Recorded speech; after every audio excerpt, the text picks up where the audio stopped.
순치제 이야기. 우리에게는 순치제, 오대산으로 출가한 순치제, 청나라 불교와 관련해서는 어떻게 보면 가장 멋있는 사람이에요. 멋있는 사람. 순치제가 이제 오대산으로 출가할 때 강희제한테 양의를 하거든요. 그때 황태자였었던 강희제한테 넘기는데 강희제가 그때 8살이에요. 8살인 애한테 넘기고 자기가 오대산에 갑니다. 그것 때문에 오대산으로 강희제가 나중에 3번인가 오죠. 아버지 보러 탁 오는 또 그런 사연들이 있어요. 되게 재밌어.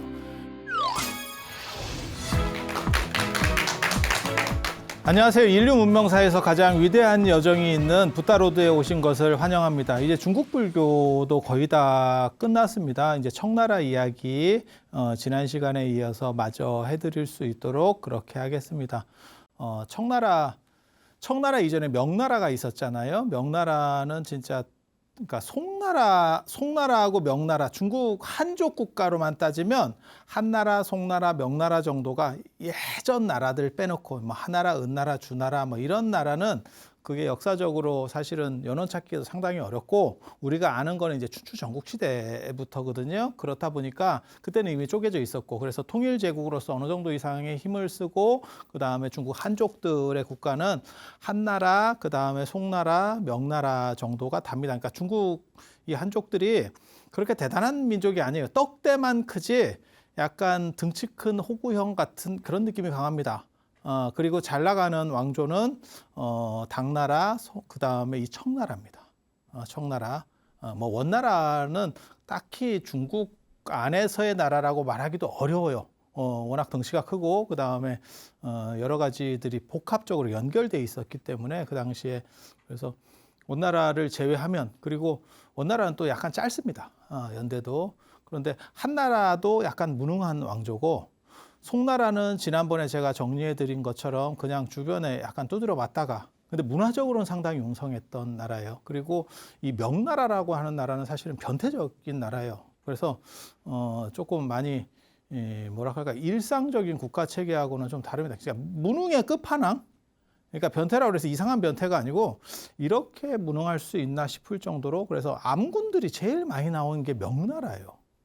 그래서 명나라 신룡 만력제 얘기 전에 해드렸잖아요. 왕인데 파업을 수십 년 동안 하는 이런 미친.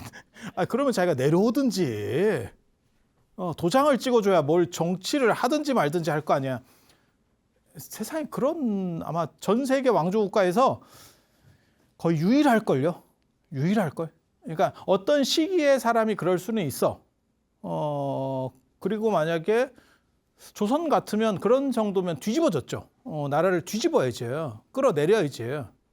파업을 수십 년씩 어떻게 그게 무슨 국가 수반이 할 수 있는 일인가 싶지만 중국은 그래도 황제권이 굉장히 강하기 때문에 그래도 유지가 돼요. 그리고 이 청나라는 아시다시피 만주족 어떻게 보면 우리랑 가장 혈연적으로 비슷한 쪽입니다. 그래서 이 만주가 백두산 쪽에서 당신들이 그래서 백두산이 성지고 지금도 아주 잘 보존되어 있는 게 얘네의 성지여서 그 동네를 다 금원으로 이렇게 지정을 해놨었죠. 그래서 그런 정도 생각을 하시면 되고 중국의 3대 시대가 있었죠. 그러니까 3대 어떻게 보면 태평시대 이상시대라고 말하는 게 한나라 때 문제경제 때 그게 약간 한족 프리미엄으로 들어가는 거고 그 다음에 전에도 제가 계속 말씀드렸어요. 당나라 때 정관지치 당세종 때 그리고 세 번째가 이 강건성세 강희제 걸륭제 4대 5대 6대 이렇게 옹정제도 있는데 저 옹정제도 괜찮은 사람인데 아버지가 너무 오래 해가지고 아버지 재위 기간이 60년이에요. 그러니까 그 다음 사람의 재위 기간은 짧을 수밖에 없어요. 뭘 하지를 못해. 내가 하려고 그랬더니 나는 경로에서 시작이야. 아니 이게 아버지가 너무 오래 한 거예요. 너무 오래 하는 거예요. 그래서 이제 문제가 되는 거고 그 손자도 굉장히 저 손자는 뭐 대단합니다. 63년이에요. 실질적 재위 기간을 따지면 63년. 60년 하고 강희제는 61년을 했고 저 사람은 이제 걸륭제 같은 경우는 실제로 63년. 근데 할아버지를 능가할 수 없다라 그래서 할아버지를 너무 존경했기 때문에 그래서 자기는 60년만 하고 내려옵니다. 그래서 아들한테 넘겨주고 이제 우리식으로 말하면 그거죠. 태종 이방원이 세종한테 해놓고 이제 뒤로 물러나죠. 그런 식으로 약간 물러난 상황이라고 보시면 돼요. 그래서 조금 더 했어요. 대단한 거예요. 저렇게 그 당시에 저렇게 오래 살면서, 그리고 이게 나라가 잘 될 때는 특징이 왕들이 재위기간이 길어. 근데 저건 너무 긴 거예요. 저렇게 길면 오히려 망합니다. 판단력이 흐려져요. 그러니까 지금 70 드신 분하고 예전 70 되신 분하고는 다릅니다. 예전 70 되신 분이 훨씬 더, 지금으로 말하면 거의 한 90 되신 분이라고 생각하시면 돼요. 그러면 판단력이 흐려집니다. 그래서 한 재위기간이 한 2, 30년 정도 하면 굉장히 좋은 거고, 그 이상 넘어가면 사실 이게 이렇게 기울기 시작해요. 그래서 강희제 때도 사실 약간씩 기울기 시작합니다. 그래서 이런 청나라 얘기를 할 거고, 이민족 지배 시대, 이 강희제 시대를 강건성세라고 그러는 거예요. 강희제하고 걸륭제, 이 기간이 강건성세고, 이때 이제 굉장히 강력하게 올라오고, 지금보다 중국 영토가 더 넓습니다. 예, 더 넓습니다. 지금 중국이 나중에 아편 전쟁 이후로 이게 많이 뺏기는 거예요. 땅을 많이 뺏기는 거예요. 그래서 대단한 영토를 가지게 됐고, 그 다음에 문화적으로도 상당히, 문화적이라기보다는 뭐랄까, 과학적이라고 해야 되나, 합리적이라고 해야 될까, 이런 식으로 발전들이, 그러니까 우리가 조선사를 배우면서 잘못 배우는 것 중에 하나가 뭐냐면, 마치 청나라는 우리보다 떨어지는 것처럼, 이렇게 조선은 대단한 나라인 것처럼. 근데 박지원이 열하일기에서도 그렇게 씁니다. 박지원이 중국의 사절단 따라서 갔을 때, 그게 이제 걸륭제 70세 때 고위 기념 그 생신 축하 사절로 따라간 건데, 그때 이제 중국에 와보고 자기 깜짝 놀라죠. 야, 이렇게 번화하고, 그 다음에 집들도 반듯하고, 야, 이거는 조선하고는 비교가 안 된다. 박지원은 그렇게 썼어요. 그런 식으로 쓰니까 금서가 되지. 그런 식으로 쓰니까. 조선 사람들은 자존심만 있지, 실제로는 완전히 이게 개털이었거든. 근데 그 자존심 하나로 뭔가를 버티고 있었는데, 대놓고 그런 식으로 써주면 좀 그렇지. 그래서 그런 일들이 있는 거예요. 그래서 청나라가 생각보다는 훨씬 더 대단한 나라였었다라는 정도 생각을 하셔야 되고, 명말 청초의 3대가, 근데 애석하게도 불교가 특별할 게 없어요. 이민족 지배 시기에 특히 이게 말 타던, 그러니까 당나라를 건국한 선비족도 원래는 말 타던 사람이었지만, 북위 시대부터 쭉 내려오던 중국화를 거치면서 얘네는 그 말물이 많이 빠졌어요. 시작할 때부터. 그래서 문화적으로 쫙 올라올 수 있는 힘이 있었던 거고, 원나라라든가 안 그러면 이런 청나라 같은 경우는 말 타는 게 아직 안 빠졌습니다. 그래서 이 사람들이 종교적으로는 주술적 종교에 빠져요. 그게 티베트 불교입니다. 티베트 불교, 주술성. 지금 생각하면 굉장히 좀, 야, 저게 현실성이 있나 싶은 것들에 쉽게 빠지죠. 지금도 어떻게 보면 사람들의 그러한 부분이, 그러니까 뭐랄까, 나에게만 뭔가 일어날 것 같은 특수한 일, 이런 거에 대한 심리가 인간에게 다 있어요. 그러니까 신데렐라나 안 그러면 뭐 흥부정이나 이런 게 지금까지도 먹히고 있는 거예요. 그냥 객관적으로만 보면 말도 안 되는 얘기지. 그래서 그냥 도시 속에서 살면서 이렇게 충돌해 가면서 사는 사람들은 사실은 합리성에 대해서 좀 더 이렇게 발전해 갈 수밖에 없고, 왜냐하면 경쟁 구조가 이루어지니까. 그런데 폐쇄적으로, 뭐 티베트도 마찬가지고 저 섬나라들도 마찬가지. 섬나라는 위험 요소들이 돌발돼 있기 때문에 그래요. 바다로 나가면 언제 태풍이 불고 아니면 뭐 파도가 쳐가지고 너울성 파도 이런 거 예측할 수도 없잖아요. 그걸 배가 깨져가지고 죽는 거예요. 그러니까 주술성에 대한 가피 뭐 이런 거를 더 막 염원하게 되는 거거든요. 그게 일본이 아직도 주술적인 게 굉장히 강해요. 그리고 우리나라도 섬 쪽으로 갈수록 주술성이 강합니다. 해안 쪽이나 이런 쪽으로 갈수록. 그리고 예를 들어서 그런 거죠. 뭐 내가 직장 생활을 해서 직장 다니면서 꼬박꼬박 월급을 받아요. 안 그러면 공무원이에요. 이러면 변동폭이 없잖아. 이런 사람들은 주술성이 상대적으로 떨어집니다. 그런데 내가 운전 같은 걸 해요. 안 그러면 장사를 해요. 그래서 그게 그 매일매일에 이게 바뀌는 거야. 내가 택시 기사를 한다거나 무슨 가게에서 장사를 한다고, 그거는 상황에 따라서 이게 변화폭이 굉장히 크잖아요. 그런 분들이 주술성이 원래 더 강합니다. 뜬금없는 주술성은 불교에는 없습니다. 다 인과인데 그 인과가 보이는 인과냐 안 보이는 인과의 차이에 의해서 신통과 그다음에 현재 우리가 겪고 있는 것들이 경험이 되는 거거든요. 만약에 인과법을 벗어나 있으면 그건 불교가 아니고 기적이 되는 거예요. 그리고 그거는 기독교나 이제 이슬람처럼 유신론적 종교로 나가는 겁니다. 그래서 뭐 가피가 내리든 어쩌든 다 어떤 원리들이 있는 거예요. 그 숨은 원리를. 그래서 저는 그런 걸 부정하지는 않지만 그것을 사실은 해석해 주려고 하죠. 설명해 주려고. 어떤 원리에 의해서 이렇게 작동하는 거예요. 이렇게 설명해 주려고 하죠. 설명이 됩니까? 다 됩니다. 거의 90% 이상 설명이 됩니다.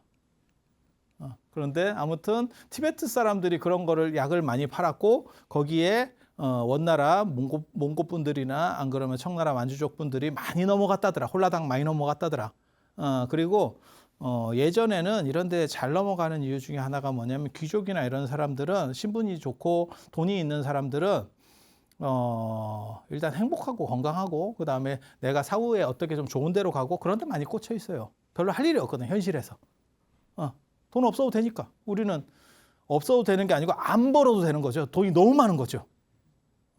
지금은 도대체 진짜 아버지를 잘 만나서 내가 태어났더니 조 단위로 나한테 내 통장에 꽂혀 있어.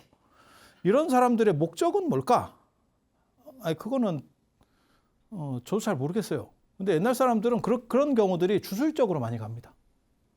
그래서 또 다른 행복, 장수, 그 다음에 사후 세계에서의 행복 이런 거에 대해서 꽂혀 있어요. 현대에도 그런 사람들이 분명히 있는데 주변에 그런 사람이 없어서 내가 이렇게 공감을 잘 못하겠어. 우리는 힘들게 사는 사람들밖에 없어서 너무 슬프지. 나도 그런 사람과 친구가 되고 싶습니다. 그래서 아무튼 귀족들이 다 이제 얇게 되는 거고 나중이 되면 이제 아편 대중적 어떻게 보면 판타지지. 이제 청나라가 불교는 밀교 정도밖에 특별한 게 없었고 그 명나라 때부터 있었던 삼교 합일 뭐 이런 거. 그러니까 지금 이 칠판에 제가 쓰면서 너무너무 안타까운 게 청나라를 얘기하면서 불교적으로 뭔가 얘기할 건덕지가 없구나. 너무 슬픈 거죠. 그러니까 불교가 이미 거의 경기가 끝났다라고 보시면 됩니다. 티베트 불교 정도에 먹힐 정도니까 야 이거 경기 끝났구나. 그럼 뭐가 있었느냐? 그때 이제 청초의 3대가라고 하는 사람이 있어요. 황종이, 고현무, 왕부지. 이게 청초 명말에 태어나서 이제 실제로 활동하는 거는 청나라 초에 활동을 하시는 분이에요. 그래서 이제 황종이 같은 분이 이제 양명학, 명나라 중기 이후부터 이제 떡상하기 시작한, 그러니까 성리학이 계속 내려왔다라고 보시면 안 돼. 주자학이 계속 내려왔다고 보시면 안 돼. 주자학 조금 송나라 말부터 시작해서 조금 이렇게 명나라 초기에 하다가 이거 끝나는 거예요. 끝나는 거예요.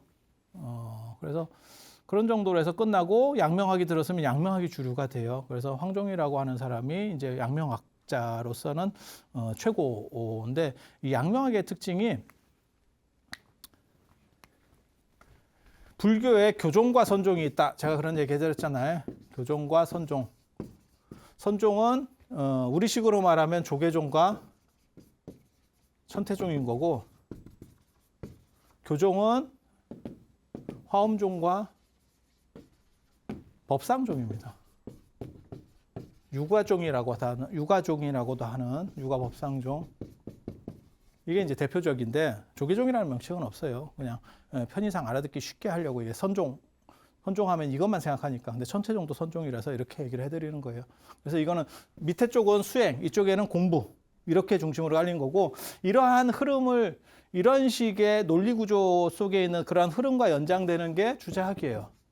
주자학, 성리학. 그래서 여기는 합리성에 대한 추구, 그 다음에 이쪽은 수행 중심이잖아요. 그게 양명학이에요. 양명학. 그래서 이쪽은 주관 중심입니다. 주관 중심. 내가 어떻게 생각한다 라고 하는 거예요. 객관적 합리성보다 내가 좋은 게 좋은 거야.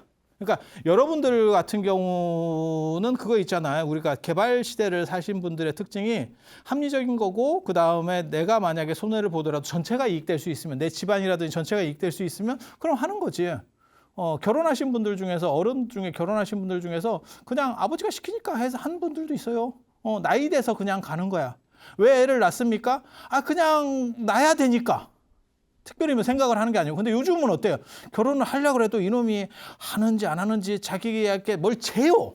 그래갖고 어거지로 이걸 잘 구슬러서 결혼을 시켜놨더니 이제는 애를 또 낳네 안 낳네 또 이러고 있다니까. 근데 그거를 부모가 간섭할 수 있느냐? 간섭을 못해요.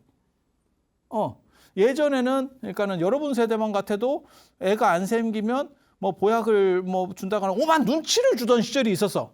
뭐 이게 뭐가 좋다더라, 뭐가 좋다더라. 그럼 막 그걸 막 먹고 막 별짓을 다 해. 예, 안 그러면 저기 뭐 갓바위에 올라가가지고 매일같이 그거 왔다 갔다 힘들지. 그러니까 내가 빨리 애를 만들어야겠다 이렇게 생각해서 애가 나오는 거잖아. 힘드니까. 야, 너 애 생길 때까지 보험정함 다녀. 이러면 애 금방 생긴다. 죽겠는데 뭐 애가 생기기 전에 내가 죽겠다. 그런데 지금은 부모래도 야, 너네 애 안 낳냐? 이런 말 하기도 상당히 힘든 시절이 됐죠. 그러니까 뭘 생각하시면 되냐면 이 합리성이라고 하는 건 전체적 흐름을 보는 거고 이거는 개인적인 거예요. 그러니까 요즘 애들이 어떻게 보면 이쪽에 맞는 거예요. 이게 주관 인식. 주관 인식. 그리고 내가 행복하면 그게 답이라고 생각하는 거예요. 내가 행복하면. 근데 저런 식의 흐름의 가장 큰 문제가 뭐냐면 여기에서의 가장 전제 조건이 남한테 피해 주면 안 된다라고 하는 게 있어. 남한테는 피해를 주면 안 돼. 내가 행복하기 위해서 다른 사람에게 피해를 주면 안 돼. 네. 뭔 뜻인지는 아시겠어요? 그러니까 내가 노랑머리를 하든 파랑머리를 하든 우리 같이 밀든 그건 관계가 없어. 남에게 큰 피해를 주는 건 아니잖아요. 그런데 내가 벗었어. 이러면 피해가 되죠. 그게 바바리맨이잖아. 그러니까 제가 전에도 그런 얘기 해드렸잖아요. 바바리맨이 나쁜 행동을 하는 건 아니잖아. 그 사람이 무슨 뭐 폭력을 행사하는 것도 아니 그렇잖아. 뭐 돈을 뺏는 것도 아니고 어떻게 보면 박애주의자야. 모든 걸 내가 너에게 공유하겠다. 그런데 우리는 야, 네 거 보기 싫다잖아. 네 건 됐다. 나 네 거는 안 본다. 이거 아니요. 그러니까 그 사람의 주관으로서는 그게 큰 문제가 안 되는 거죠. 그게 문제가 안 되는 거죠. 그래서 주관의 문제가 뭐냐면 타인에 대해서 피해를 줄 수 있는 부분이 있어요. 그게 이제 선불교도 그렇고 저 양명학도 그런 문제에 노출됩니다. 이게 조금만 잘못되면 내가 당위성을 가지는 게 상대도 당위성을 가진다고 생각하기가 쉬워요. 그게 선에서 오늘날까지도 이 조계종 안에 괴각 뭐 이렇게 나오는 것들이 그런 거예요. 그러니까 내가 그렇게 하는 게 그렇게 큰 뭐 문제가 돼요? 라고 생각하면서 하는 것들이 사실은 문제죠. 제가 그래서 그런 얘기 하는데, 외제차를 스님이 탈 수 있느냐라고 하는 거는 사실은 저 같은 경우는 가능하다고 생각해요. 그러니까 외제하면 여러분이 자꾸 비싸다고 생각해서 그러는데, 아니, 외제도 외제 나름이에요. 그리고 국산차도 비싼 거는 외제차보다 비싸. 그리고 조금 있으면 이제 중국차, 인도차가 들어올 거거든요. 그러면 돈 없어서 외제차를 탈 수도 있는 거예요. 그러니까 외제가 비싸라고 하는 거는 우리가 어렸을 때 공산품도 똑같은 경험을 했어. 근데 지금 어떻게 되냐면 공산품이라든지 우리가 일반 생활에서 가전제품이라든지 이게 외제라는 개념이 거의 없어졌어요. 왜? 우리나라 것도 중국이나 이런 데서 만들어 오고 돈이 없어서 외제를 쓴다니까 내가. 나 국산을 쓰고 싶은데 돈이 없어서 내가 중국 걸 쓴다고. 아니 그렇잖아. 냉장고 열어봐. 반찬통. 야, 국산 쓰고 싶어. 그렇지만 중국 거를 쓰는 이유는 중국 빨에서가 아니고 싸서. 아니 맞잖아. 먹는 것도 마찬가지 아니에요? 그런 식의 문제들이 벌어지잖아. 그래서 차도 곧 그렇게 될 거예요. 차도 곧 그렇게 될 거야.